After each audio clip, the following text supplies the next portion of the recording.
recognition as Simeon than I get at some of the other places where I've gotten booked to speak. Novell acquired Simeon in August of 2003, and about 3 months later, in November, announced the intent to acquire SUSE. So that's today. I work with the now merged product line in our Linux business. Simeon was in engineering and development of a product called Red Carpet Enterprise, and now have gotten convinced by turns out a really good salesman to move into sales. He at least sold me on it. But I luckily don't actually have to sell. As far as I'm concerned, it's the best job. They pay me on commission, yet I don't have to do anything. It's great. So what do I actually do? Well, I handle a lot of our corporate type activities, things, events like this for the Americas. But however, with that being said, I'm probably not the greatest speaker on earth, so I do apologize. I also am not in marketing, therefore my slides suck. Marketing did send me a deck, and in fact insisted that I use 3 of their slides. You'll see exactly 0 of their slides because, well, I'm not really going to get up here and try and do a long sales pitch, or one at all. But what I did want to talk about, and it very much comes back to administering systems, and becomes even more relevant when you get into a virtual system, is the concept of a common platform. And this is something that we've seen from time to time various people talk about. The idea is that you can have a large common base of components that apply to anything you do, whether it's a desktop, a large-scale server in a data center, or anything in between.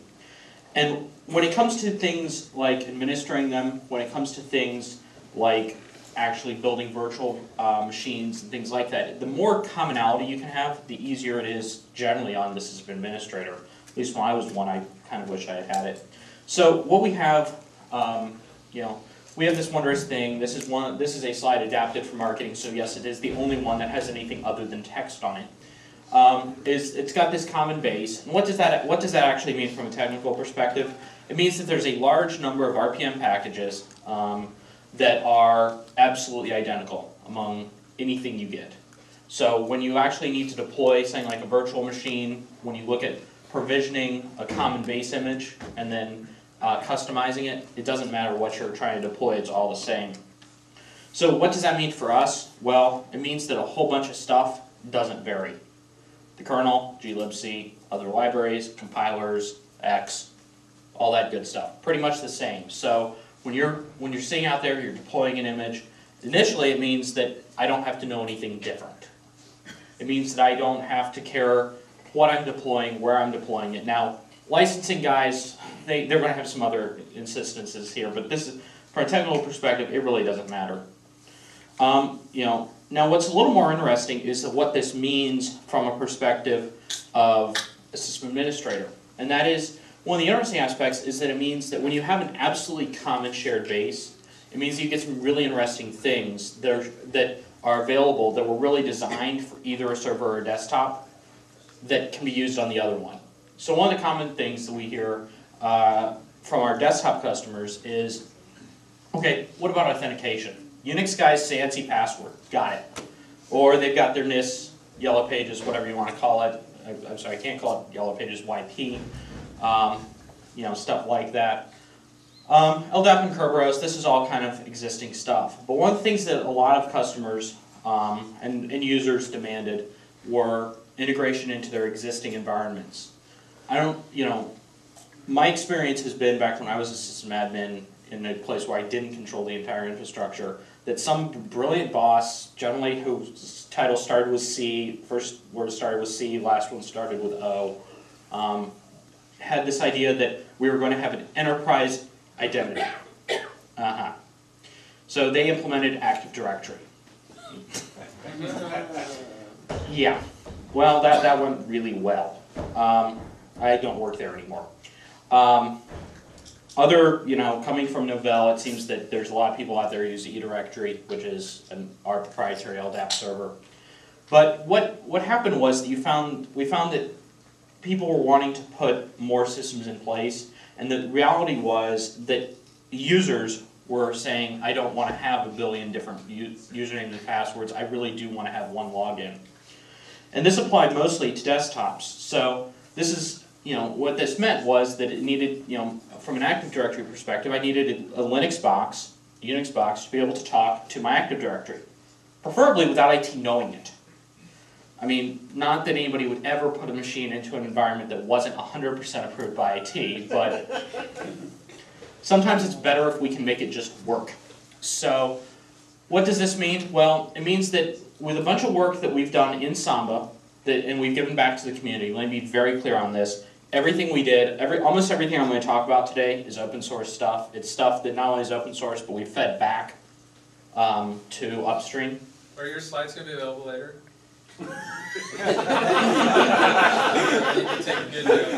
Almost everything. Wait, I'm sure I can get them to one of the coordinators who can post them. I can also throw them up on a website without a problem. Right. So what does this mean? Well, first of all, it can join latest version of Samba 3.0. I can't remember what it is, 3.022A or something like that. Has almost all the patches we've done. Jeremy Allison, who's one of the Samba guys who started the project, now works for Novell, along with several other Samba team members, and they've done a lot of work to try to make this work better. So whether you're using a server or a desktop, this integration means that now you can have your server authenticating into an Active Directory or your desktop, or anything in the middle. So it actually can join the domain, so your Windows admin is really happy because he sees that thing in his directory called a workstation object, even if it's a server, and it actually tells him it's running the OS. You right click on it, somebody was showing me, you can say what OS, it actually shows you that it's running Linux and the actual vendor flavor of it. It means that the login screens have been changed around so that if you have it enabled, you can actually get a domain put in there. It means that we've integrated it with Firefox, with all the brilliant stuff. So all those IIS-specific sites that require SP-Nego, the expired internet draft that Microsoft uses, yeah, it works with that too. And a bunch of other stuff. It's policy-enabled. But what's interesting here is the fact that this doesn't just work on the desktop.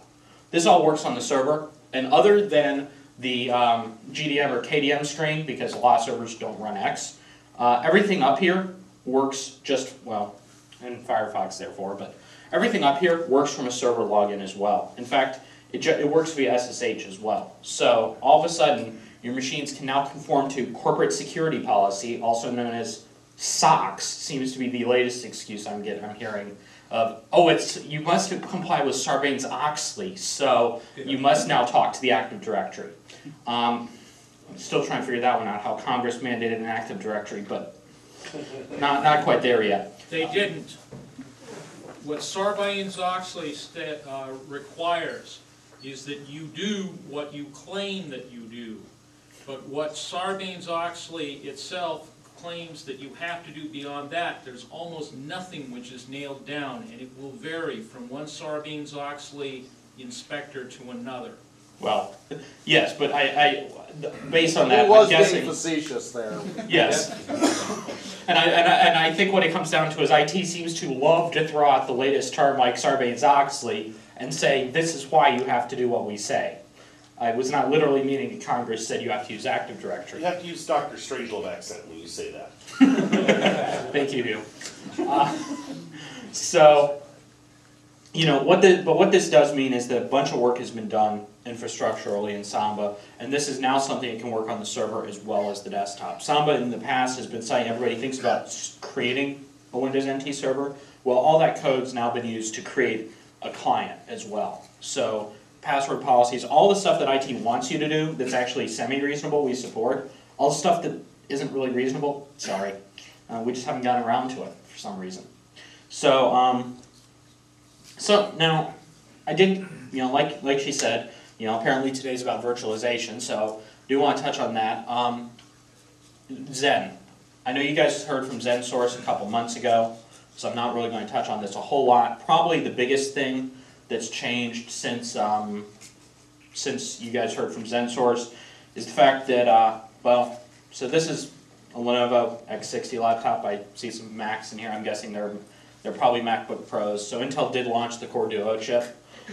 which has hardware virtualization. It has VT technology in it, which means I can now do unmodified guest OSs on top of it. So, there's some interesting stuff in that area. Yeah. I've heard it's broken on the first version of the Core Duos, though. The VT implementation is broken. I can't answer that. I don't know what version this is. So I know that I have not yet. I just got this notebook 2 days ago, and I flew out here. So I've not had a chance to try it. I do know that we do, that I've actually seen engineering running it. So I have a belief that this thing does function. I have seen Windows running in Linux using this. So at some point it does work. And it was not on a completely screwball piece of hardware that was labeled Intel NDA, do not, that was the other box. So yeah, it does do that. I'm not really going to try and stomp on our friends at VMware. They're going to talk to you for about 80 minutes after me, so they're going to talk a whole lot about this and I'm sure they'll do 10 times better talking about Pacifica VT and all the great stuff coming down the pipeline there. But again, what's interesting is that although we were really looking at this from a server perspective, because of the common platform, suddenly you get this on the desktop as well. So, yeah, maybe you're looking at virtualizing servers. I mean, somebody was talking about P2V, V2P. That's, that's there, but I can also do it on my desktop. So now with this laptop, I should be able to. Now maybe it's going to have a problem, but run multiple OSs simultaneously, hardware virtualization, all of that at the desktop level as well. Which, for me is a pretty good deal because frequently I want to run 2 or 3 copies of our betas at the same time to test things back and forth and do binary searches for bug problems. Another thing you've probably heard of at some point is this thing called .NET from Microsoft. Novell, when we acquired Ximian, acquired a number of developers who are involved with a project called Mono that's basically implementing the common language runtime specification on Linux, along with compilers for C# and some other languages. At this point, it's moved considerably further. It kind of started off as everybody said, okay, we're going to port Windows apps over. That's kind of yeah, that's still a target in some ways, but honestly, Microsoft has done a pretty bad job of pushing this technology. You don't see a whole lot of applications written using .NET today on the Microsoft platform. But what's been much more interesting has been a lot of strides it's made in just being a general purpose platform for development on Linux using native libraries.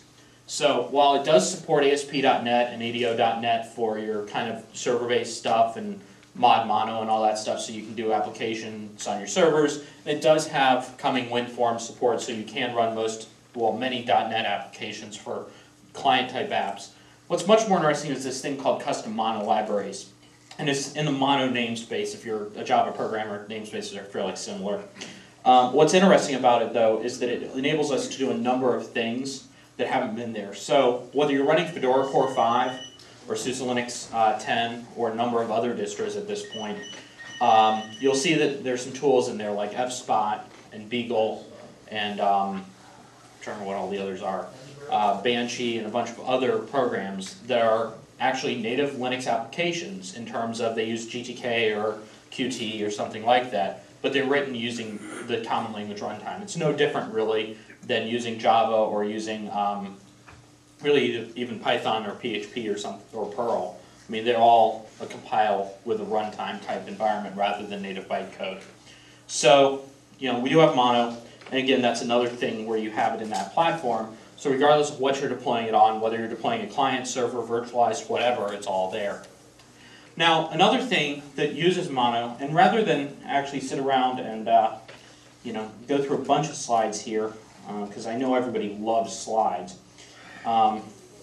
is Beagle. So Beagle is a desktop search. If you've seen some of the stuff from other players like Google, it's some similar concept, but it's much more tightly linked to the OS. So you do have a concept of searching your documents, your recent web history.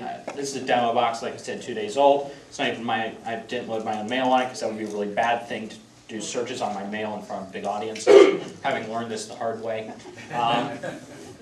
So, it does have mail indexing, your IM, chat logs if you're in there, all indexed. And it also can do hook-ins to back-end search systems. So, If you have an enterprise search gizmo from any of the vendors, you can get your results in here. This is, I mean, from every perspective, this looks like a normal Linux application, but it is written in Mono, or it is written in C# and uses Mono as its runtime. So you do have that sort of thing as well. Now, like I said, it does do that. I don't, I initially said I'm going to, when I got asked to talk, I said, great, I'll talk about the desktop, because that's what I do most every day. But they said, oh, no, these are system administrators. They're not, don't deal with the desktop. So I decided, I said, okay, fine. Then what I'm not going to do a bunch of stuff. I'm not going to show them a cube. I said, okay, if that's what you want, well, guess what? No cubes. So I said, well, okay, fine. So they're not going to notice that the windows, wobble. And I said, that's great, but they're really not going to see the most screwball part of this, which is the fact that all of this work was done without, oh good, it's playing. Was done without any of the applications knowing. So what this means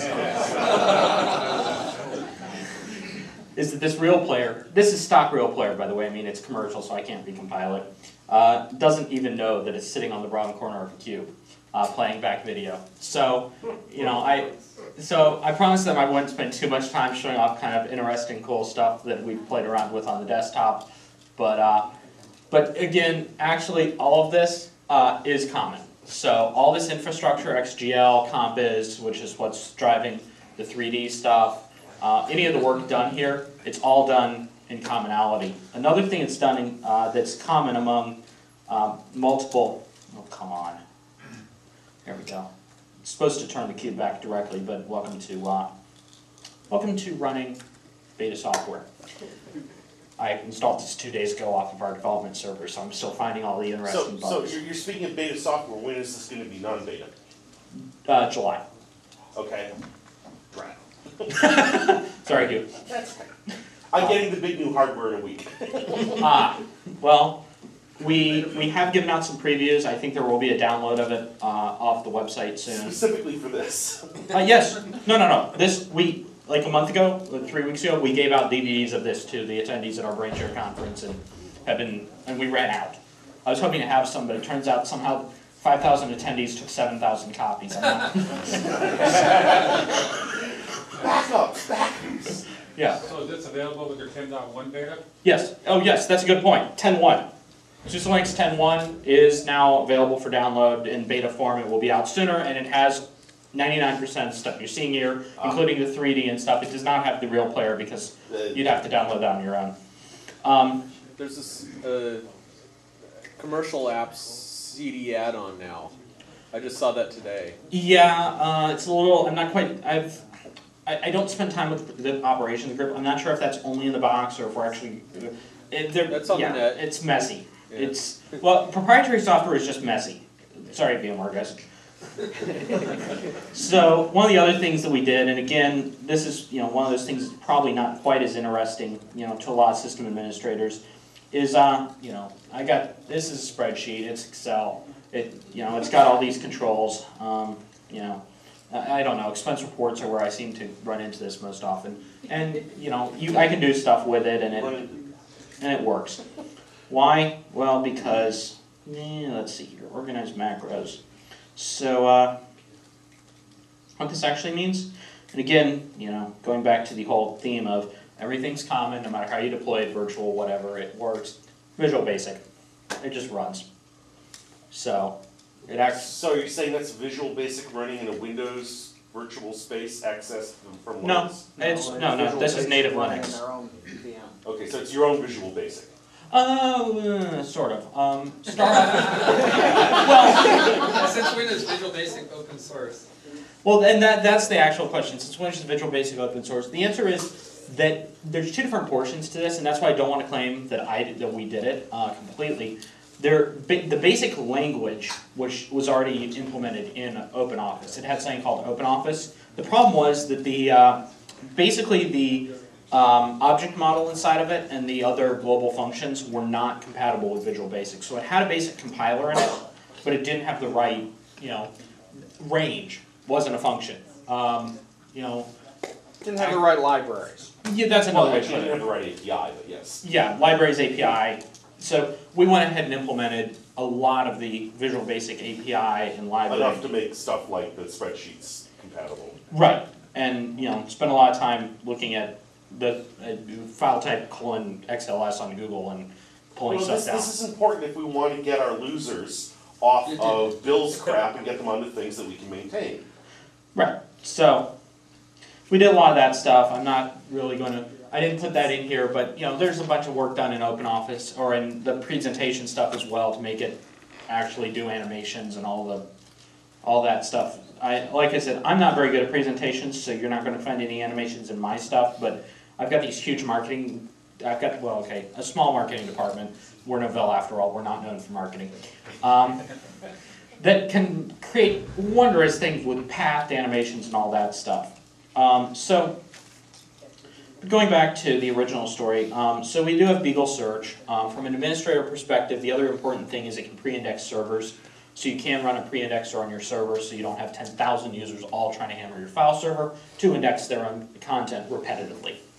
Another interesting thing that happened almost by mistake, I shouldn't say that, I should give Intel more credit. They actually did plan this one. But is that we spent a lot of time working with Intel on ACPI.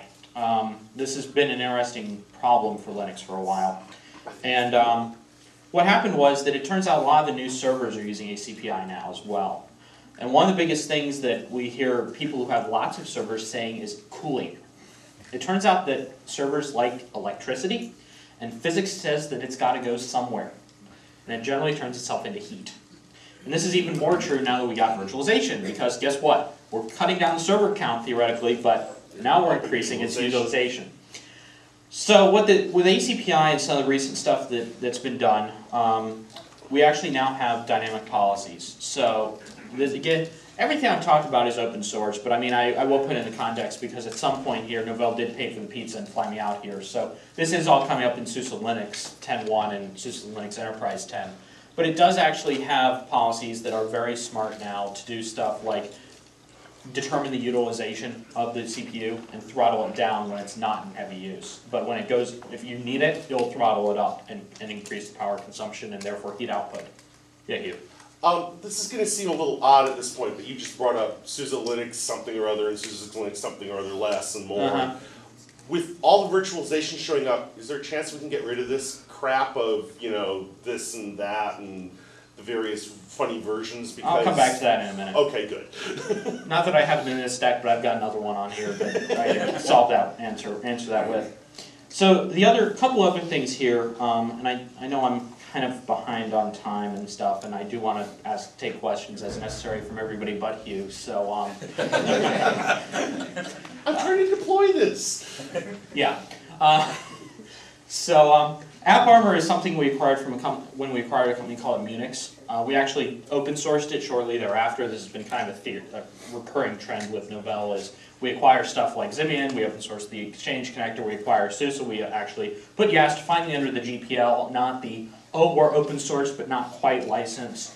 By Munix, open source up AppArmor. AppArmor is a really interesting thing because it uses the same Linux security module hooks that SE Linux uses. In fact, the hooks were jointly developed between Munix and the NSA. But what's interesting is the fact that it's not SE Linux. And what I mean by that is SE Linux, if you've ever tried to configure it, wow.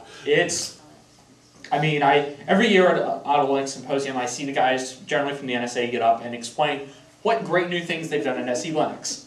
And then they show us the configuration file, about 10 slides of it, for one program. And they explained to us that this thing has a compiler to compile this policy into a kernel loadable, I can't remember. It's like you compile this completely complex script not quite scripting language into something else that then inserts in the kernel and yeah. Per binary on your system. Yes, thank you. Per binary on your system.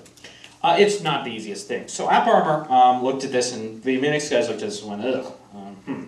So what they did is they developed something called AppArmor. Uses the same hooks, so it does have the same level of, you can do a lot of the same stuff, but it's actually written in format you recognize. So basically, for each application, you simply, each path name to a binary, you simply say, here are the files and here are the permissions. It doesn't give, it never adds permissions, it only removes it. So even if normally it's set to writable, you can actually say, no, it's only, this application can only read this file no matter what. It overrides that. And it can actually filter out a whole bunch of other stuff, and it's got tools to help you profile it and stuff like that. Again, something most people look at on the server, but we are seeing some interest on the desktop because it can prevent some problems from occurring, even no matter how dumb your users are. Hey, it's your system administrators. I mean, I was one for a while. I worked in government as one. The problem with making things foolproof is they keep making better fools. And we keep electing them. So, the last major thing that I think is coming down the pipe in terms of Linux platform that I think has a lot of interesting aspects in several realms is an NFS v4. This is probably the first time we've actually had something that's secure for file sharing. I mean, you gotta love the, I've got local root so I can set my UID and access my other friends' files on my server. That's no longer true with NFS v4 because it is Kerberized. It also does have locking and a bunch of other interesting things like richer ACLs, and it is built on open standards. We've heard from a couple other vendors in the proprietary Unix world that they are planning on implementing this very heavily as an alternative to CIFS. So, I think you're going to see a lot more coming out of this. This also, when you come into things like virtualization and stuff, it's, at least what we've seen so far, is it does work fairly well if you're storing virtual machine images. One of the other things I don't have up here that we have worked very closely with Oracle on, and it has been merged now, is OCFS2 cluster file system, which is also interesting from a virtual machine perspective because it's been tuned to basically host very large files under SAN with good locking and that sort of thing, and distributed lock manager. And we've seen with using it with VMware as well as Zen and other virtualization things like VirtualIron, they can store virtual images on there, and it's very good performance. So that's another thing that's coming in here. It's also in, again, it's upstream in the Linux kernel, so I just forgot to put that one in here. Thank you. Issue in the environments I've seen when talking to the real world is Samba comes built in on Windows for free, and NFS clients, there's not a tolerable cheap one at this point. So it hasn't been going for it. I can't get the Windows losers to use it. So hint, market opportunity. Yeah, I think the other thing that you're going to see there, and Hugh's comment, for those of you who couldn't hear Hugh, was the fact that there isn't a suitable one for Windows, a suitable client for Windows. So I apologize here, I'm trying to find another slide deck to see if I can answer Hugh's other question. I do not have one. Sorry. I thought I had a better slide deck here that had one of our canonical marketing slides, but I seem to have filtered it out.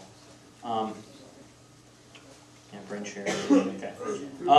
So I'll get back to that in a second. NFS v4 client for Windows, not quite sure where we're going, but one of the interesting things is because it now has proper locking in it, one of the areas that we've been doing work with the upstream development is a common locking manager for local files, so that Samba and NFS v4 and for our compatibility stuff, our NCP server for compatibility with network clients, all will use the same locking. So that which has generally been one of the biggest problems with running things like NFS and Samba or CIFS on the same portion of your file system, and exporting them has been locking. That's where the most contention comes in. And so I expect to see here some work soon between Samba, released between Samba and City, which is the NFS v4 implementation for Linux, to have conjoined locking, so you don't need a separate client for Windows per se.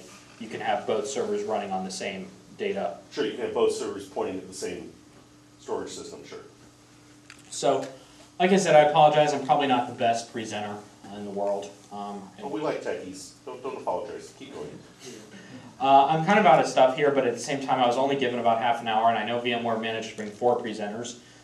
So I don't want to keep you here all night. Are there any questions Yeah. Respected, when 10.1 becomes out of beta, is that gonna be available for customers who are currently running 10.0? Oh, I'm sorry, and I missed Hugh's earlier question. So 10.1 beta, there's no whiteboard here, I don't think. And I can't, this is not my tablet PC, so I can't draw on it.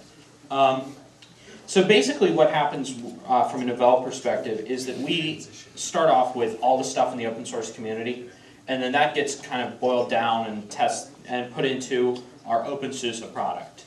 Or through our into the OpenSUSE project, which puts out, at the moment, SUSE Linux 10.0, and we'll put out SUSE Linux 10.1 here very shortly. That will be available for free download. That's another change that happened when Novell acquired SUSE, is the ISOs are now available for download. It's no longer just a random FTP install tree, you can now just download an ISO set, or DVD ISO. So either way, you can download it. 10.1 will therefore be available for all of our 10.0 customers. It will be available in a box as well, so if you want to go down to Best Buy and get a box with a manual and installation support and feel good, you can do that. The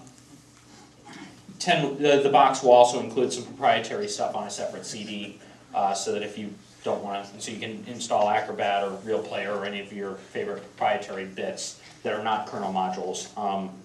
So anything that's proprietary that's properly licensed. That doesn't include NVIDIA ATI drivers? No, we are not. We will not ship any proprietary kernel modules, and the NVIDIA and ATI drivers currently use proprietary kernel modules. And hopefully that's just to push things in the right direction.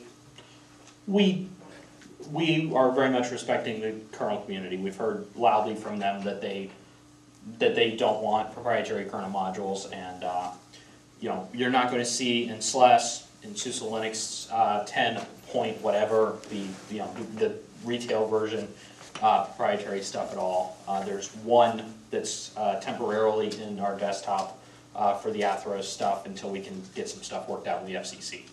But we are working with Intel and Atheros and Broadcom and the FCC to resolve the software radio problem. Been there, done that with them. Yeah, well, it turns out when you're a big company that has 4 letters after your name that represents a stock symbol, and you have multiple of them, suddenly government changes. Very strange conversations in the halls of government on those days.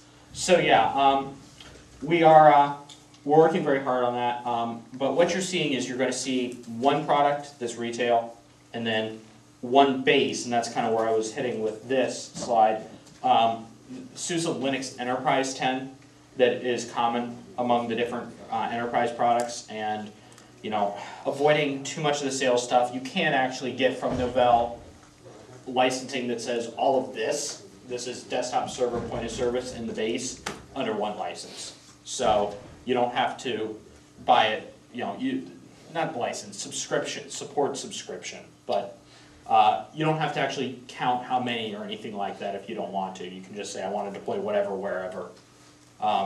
These basically, you have this common bit, a bunch of RPMs exactly the same, and then you have little bits here and here that are additional, like OpenOffice only ships on the desktop, or some of the, I can't remember what exactly on the server, only ships on the server CD. Did you just try to say that the difference between SUSE Linux and SUSE Enterprise Linux is bulk licensing of some sort? The difference between SUSE Linux and SUSE Linux Enterprise is enterprise level support, certifications, additional testing, things like that. It's lifetime, yeah. Yeah, the 6-year. If I put on my little engineering hat, I'll tell you right now, what you're getting as a SUSE Linux 10.1 beta, and what the partners are getting as SUSE Linux Enterprise 10 beta, has been the same. It's all about lifetime support. Lifetime. Product lifetime, 7 years, 10 years, depending on which product it is. If you try to get Oracle to run on something else, Oracle's going to say, oh, you're not running the enterprise version, so I can't help you. Yeah, high level support. The best support you get is 30 days, or maybe it's 90 days of installation level support with SUSE Linux if you buy it in the store. But technically, it's just the licensing and the support, and you're making the guts the same? They initially start with the same guts, but because you do have a longer lifetime, the guts will not. You have the support trail off. You have a support trail off, and also the level of there's guaranteed updates on the enterprise stuff, whereas the Linux stuff, yeah, is different. So those updates are handled somewhat differently. So, but yeah, I'm sure I'm way over time. I've not been staring at my clock here, and it says it's 11:06 because I'm from the East Coast, so I know that. I really hope that's East Coast time at least. So It is. okay. So if you have any other questions, see me afterwards. I'm wearing okay, never mind. Black jeans is not exactly a good thing to note as a defining characteristic in this group. We only wear black until we can find something darker. See now, if you'd worn a kilt, then it'd just be between you and Hugh, and we'd be able to tell you apart. I don't want to be mistaken for Hugh.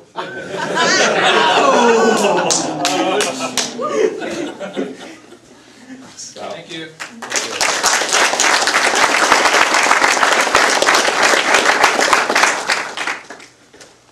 So with that, we begin a sequence of speakers of people who have been brought here by a kindly representative at VMware. Actually, only 3 of the 4 presenters planned have showed up, but the first of our speakers will be Rich Hogan. He is the Director of Worldwide Practice Development. And even though the title sounds like that, it's not that he's sort of practicing some development. We've still got this guy over here in alpha test planning to develop someday. Actually, he is, not in theory but in practice, the product manager over all of the worldwide development. And therefore, you should see a little less marketing slide, a little more how it ties together kind of stuff. So, with that, are you ready? Is your computer happy yet? I need to get connected to the VGA here, but just to make a correction, I'm actually responsible for the product direction of all of VMware's services offerings. So I'm actually with the professional services organization, not with R&D. So, in other words, yes, in practice, real practice. Precisely.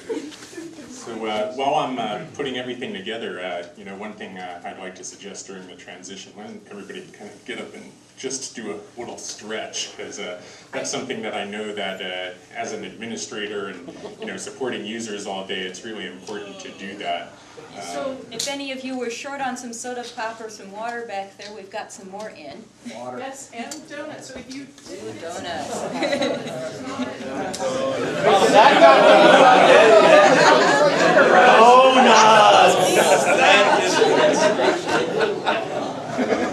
Oh, that's crass. That's crass. Over effect. You know what this means? It means I'm going to have to do peppers. That's okay. Use them again because everyone's going to have forgotten after the show.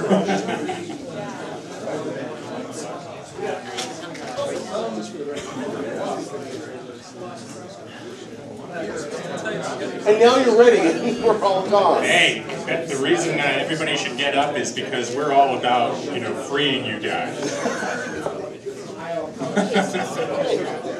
It's a while.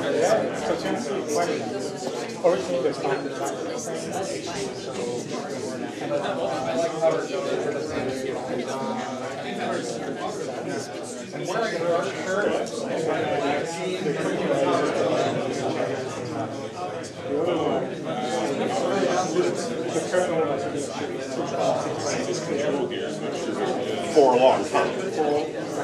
Yeah. No, I understand the theory. It's just that whenever I have to answer the question, I'm like, I don't know what the differences are. And I'm supposed to be deploying this again, this monster machine of 2 gigs of RAM. All this that we're trying to sell our next batch of customers. But also, as I kept saying, one of my just I want to get these systems because I'm sticking Linux boxes inside of the networks, and all of a sudden their networks stay up and they don't go down, right? But the guy who does all of the Windows work is still going insane because his machines are just not working. Quick spot check, and I mean spot literally. I was going to skip it. I'd like to know if anyone out there has any trouble seeing him. Here, Heather, To see please. him a bit better than the previous speaker. Excuse me, folks, we have a question up here. Can everybody see the screen clearly? Let me step out of the way and you'll see it a lot more clearly. We're gonna start back to. Yes. All right, everybody can see the screen clearly. Yay. If the people milling in the back of the room will please take your seats again, or mill further outside, one or the other.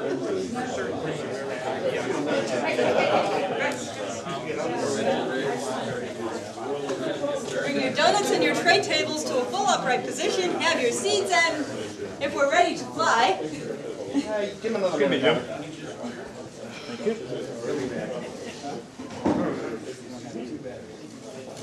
See, I could have warned you this morning. Once you get a bunch of sysadmins seated, you just better keep them that way. Like herding cats. Yeah, just don't mention donuts. That's the.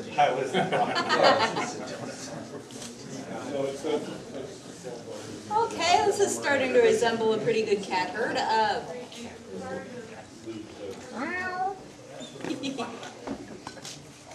All right then. With that, Rich Hogan, if you're ready. Thank you very much. So like I mentioned, I wanted everybody to get up and stretch and get a little something to eat because, you know, one of the most powerful things about VMware and one of the things that excites me the most about going and telling audiences about it is its capability to really free systems administrators from having to do maintenance in the middle of the night. With features like vMotion, you can actually take running workloads that your users are executing transactions against and move them from one piece of hardware to another so that you can do any of your maintenance in the middle of the day. So I'd just like to kick off with that thought because that's one of the things that really drives me and gives me a lot of passion about this. But then we have to be in the daytime. Used to be a systems administrator. And I actually did like to be in the daytime because I found that I was not only maintaining the systems in the middle of the night, but I was also actually expected to help support the business during the day. And I'm sure a lot of you have felt those same pressures. So, you know, some of the things that we're trying to address through virtualization and what makes VMware really exciting is we're trying to solve all these problems that your management is facing. And your management in turn is making you face these challenges. We heard earlier about some of the security and regulatory compliance issues that are coming out of SOX, and you know, a lot of times these enforcement of these regulations falls on you guys. And so you know, it's very important to have something that's operationally flexible, efficient, and allows you to keep up with these things so that you're not dealing with fingers being pointed and you're in a good way.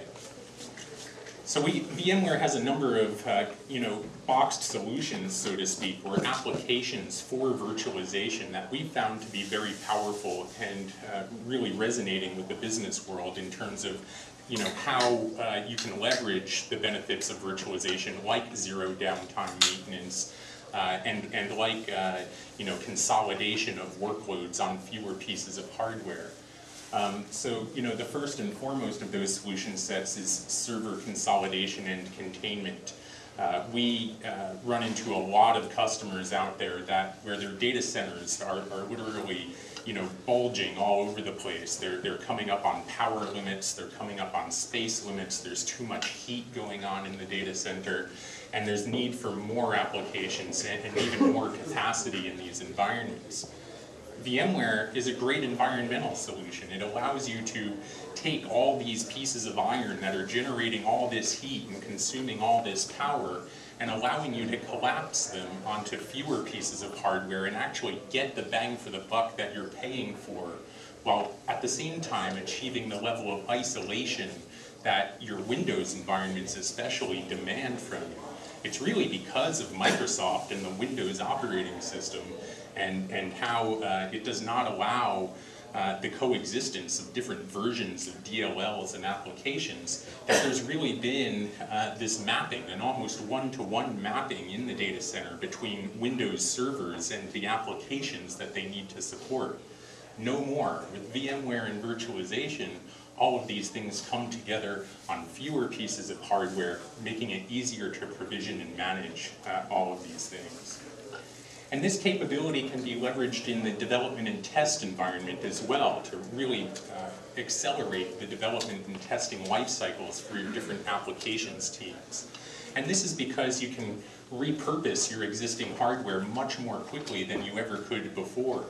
You now have all of your applications working on a standardized set of BIOSes and VGA drivers and mouse drivers that never change, regardless of the actual hardware platform that you're running your workload on top of. Your workload in your instance of Windows or your instance of Linux, whether that's Novell, SUSE, or Red Hat, or Fedora, or whatever that is, it can all run and coexist on a single piece of hardware together. That's a very powerful shift. And so it allows companies to be able to increase the number of development projects they have going on at any given time on the same amount of hardware with the same amount of real estate dedicated to lab space. In the arena of business continuity, virtualization is unleashing radical new ways of leveraging the existing infrastructure to give capabilities in the business continuity and disaster recovery space that have been cost prohibitive before.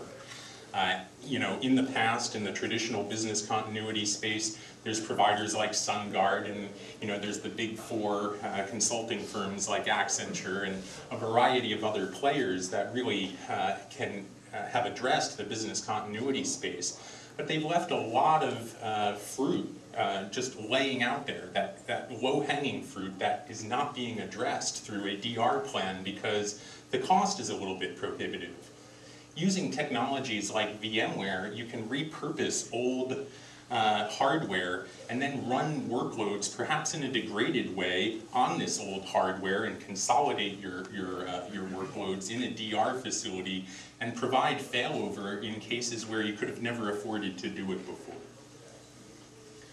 Lastly, in the enterprise desktop space, we see virtualization being used both locally on the desktop in the form of VMware's Workstation product, which was the very first product we brought to market way back in 1998, which allows you to run multiple instances of operating system on any laptop or desktop, a great tool for a mobile developer, for instance, as well as a new solution set built around VMware's ESX Server product called Virtual Desktop Infrastructure. This powerful new idea allows companies that want to do development around the globe to host the intellectual property that's being developed on a centralized set of servers that are hosting a good number of virtual desktop instances, all in a hosted facility. So we're seeing a lot of interest in this solution, particularly in the software development space. To enable all of these solution sets, VMware crafted a core methodology called the virtual infrastructure methodology. And it consists of four main phases that are addressed with various service offerings that we have in these various phases, as well as different core deliverables that we've identified and standardized so that our network of consulting partners around the world can repeatably deliver the exact same thing every time. So we have a good example of that. You're going to hear later from one of those VAC partners, Entasys, later on tonight, and they're going to tell you a little bit more about some of the assessment services we offer and why those are important in delivering the foundation of what we call a VIM assessment report. What that is really the core set of recommendations about which types of application workloads can and should be virtualized based on a variety of criteria. It'll help identify what the business objectives for a virtualization project are. So in a dev test use case, for instance, that might be that you want to increase the number of applications in the test cycle by 5x on your existing hardware. Or in the VDI use case, it might be that you want to centralize the development efforts for 1,000 developers located overseas. And you're going to want to make all of the recommendations about the target hardware platform. How much RAM are you going to want in that thing? What target level of utilization do you want to run at once you've consolidated all these workloads? And how much overhead do you want to leave to absorb additional workloads as you potentially do maintenance in the middle of the day using features like vMotion? So that core group of recommendations forms the strategy that you're going to approach virtualization with. Leads us into the second phase of our methodology, which is really where we do all of the hardcore design and the planning for the implementation. This is where we take the recommendations out of that core assessment report. We understand what workloads are good candidates for virtualization, and we're able to map those out to specific nodes within a cluster or farm. And this cluster or farm can be thought of as a vMotion domain, meaning this is the domain of servers or nodes within which you can move or hot migrate application workloads without affecting the end user. We'll also want to know which candidates are potentially good ones for physical to virtual migration, which ones are going to be supported by the tool sets, and which ones have been demonstrated to show good results in virtualization using tools like VMware P2V. And during this plan phase, we're also going to want to do a very detailed set of blueprints. So we're going to want to understand what hardware platform there is, what the bus layout is, where all of the cards should go on those buses, what the BIOS settings should be on all of those cards and all the buses so that they're optimized for virtualization. You want to know what kind of systems management agents are going to be integrated, and you're going to want to understand how that impacts the way that you're going to size the various resources in a VMware deployment so that you optimize your bang for the buck. During this plan phase, we're also going to create what we call a Vim test plan. This test plan, when we execute it, is going to demonstrate that we actually can deliver all of the functionality as well as the business value that has been called out by the assessment report.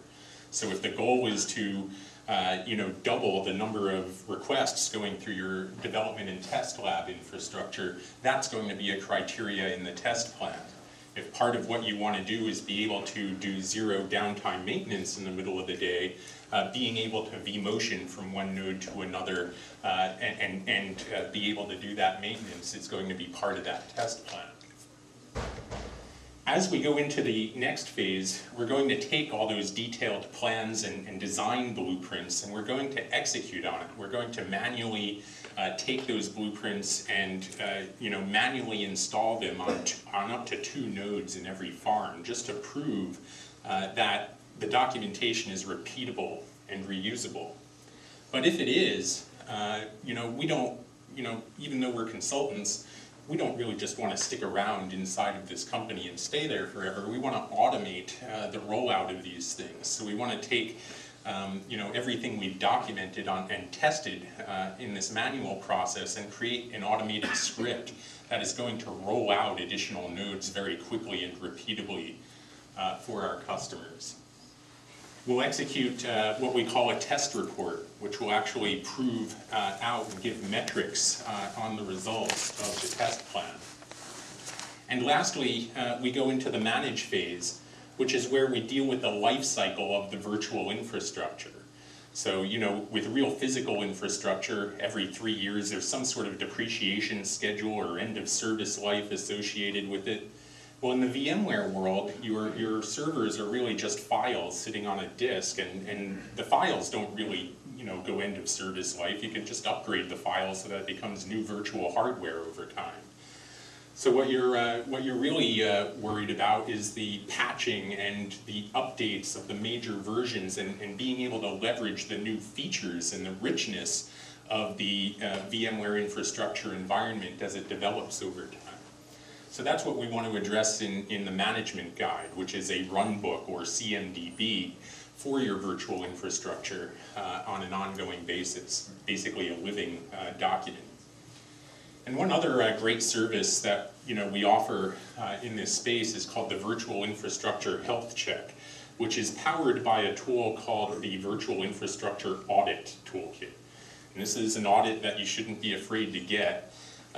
It's basically a Perl-based script that allows us to look deep into the internals of the various proc nodes and the various virtualization overheads, so that we can help you diagnose where there's any missed configurations, such as a duplex setting in the network, or other components, so that we can quickly help you troubleshoot those items.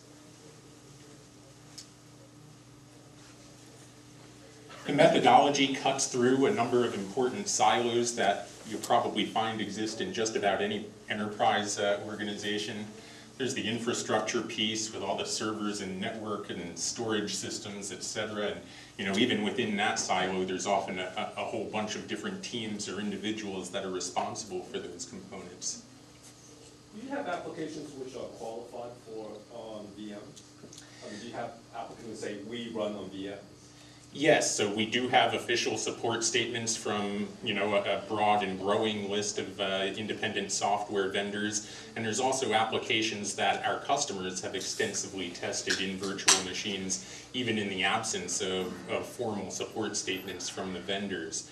But in all cases, we even have some software vendors that are releasing a best practices configuration of their software in a virtual machine. And a good example of that is Oracle, where you can go to VMware's VMTN and download an Oracle database that's pre-configured in a best practices way inside of a VM. I think this is one of the most exciting things about VMware infrastructure.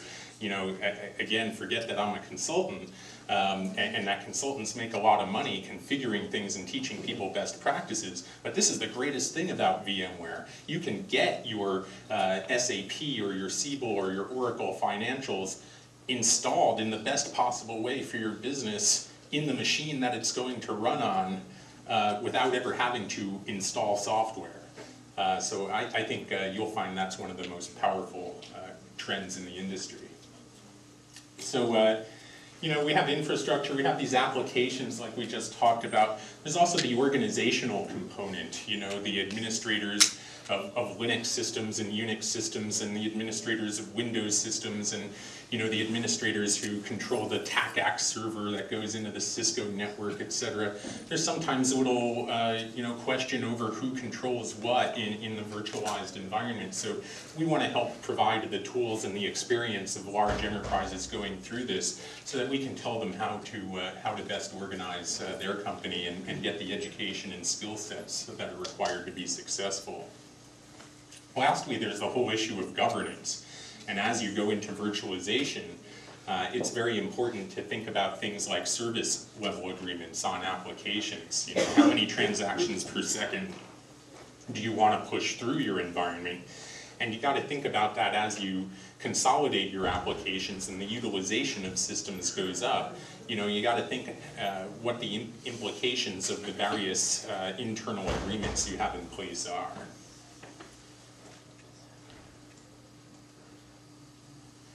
On the infrastructure side, you also have to determine which systems are you going to consolidate.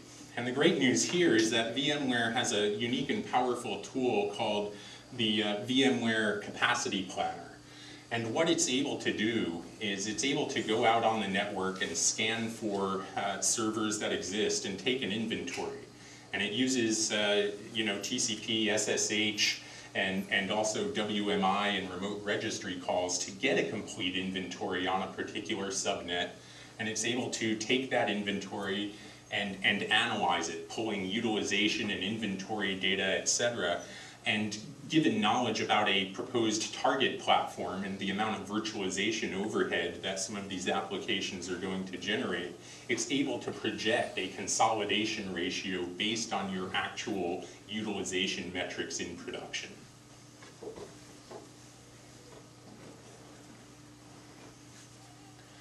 So again, just to recap, this is how the collector works.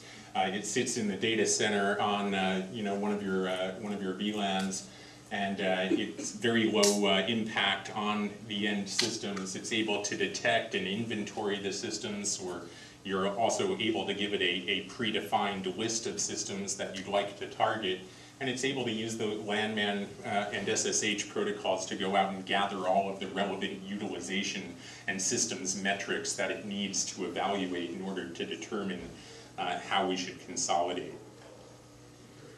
So that's what the next stage is. It goes out and it collects all the data from this inventory of servers. And that gets put up on a dashboard that one of our export consultants uses. But the consultant also needs to have information about what the target utilization you want to have on the platform is. They need to know information about how many network interface cards and what kind of layered applications like EMC Time Finder that might split up, take point-in-time snapshots that need to that need to be in a quiesced state.